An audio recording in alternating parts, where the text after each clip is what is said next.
Douglas Wallace, on the stage here at the Jayhawk Theatre, which is the epitome, in Topeka at any rate, the epitome of the great movie palaces from the 1920s.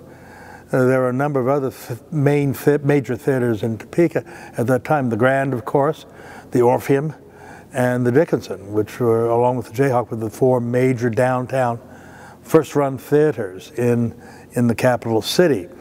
But this was the one that was specifically built in the 20s and specifically built in the mode of the great movie palaces that were sprouting up all over the country at that same time. So all of this was just to make, make sure that Topeka was up with the times, with a first-class hotel, first-class theater, and a unique shopping experience.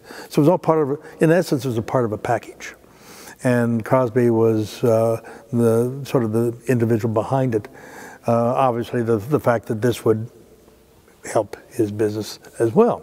So the 20s was, and the theater itself was built for both live shows, live acts, as well as the silent movies of the era kind of thing. So they would intersperse live shows with movies. And there were different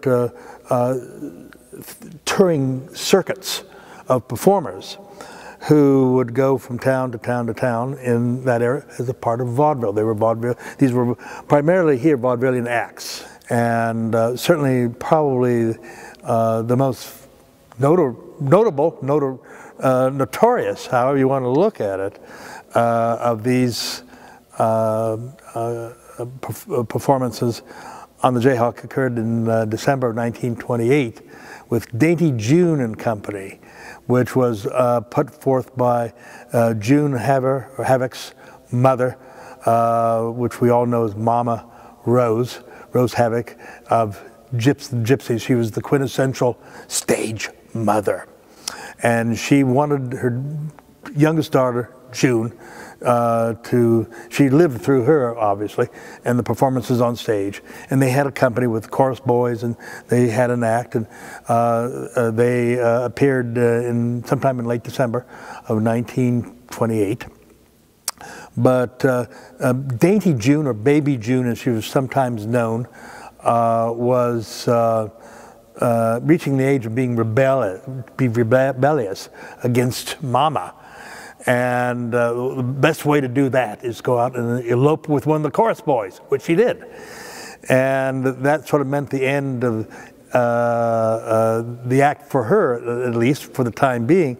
And of course, obviously, Mama was not too thrilled with having a new son-in-law in the family, kind of thing. And there's a newspaper story, a newspaper account in late 1928 or late January, I think it was, excuse me, late December of 1928, in which Mama is brandishing about a revolver and in the presence of her new son-in-law, who was slightly scared, felt threatened by his mother-in-law, which I guess he had every reason to be.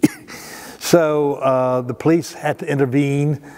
And eventually everything calmed down. Dainty June goes off with her new husband, and Mama goes off to, the newspaper says she goes off with her other daughter to El Paso.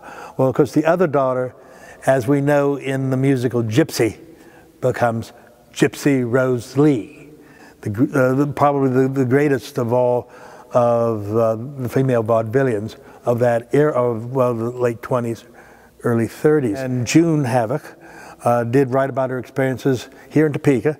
How much to take with a grain of salt is another story. But it is true that the split up occurred here in Topeka. It's my impression that the troupe did perform here at the Jayhawk. And then Mama learned about her new son-in-law, and the marriage and everything exploded in Topeka, and everything, the police intervened and calmed everything down. It is a story that has been confirmed in the Topeka newspapers.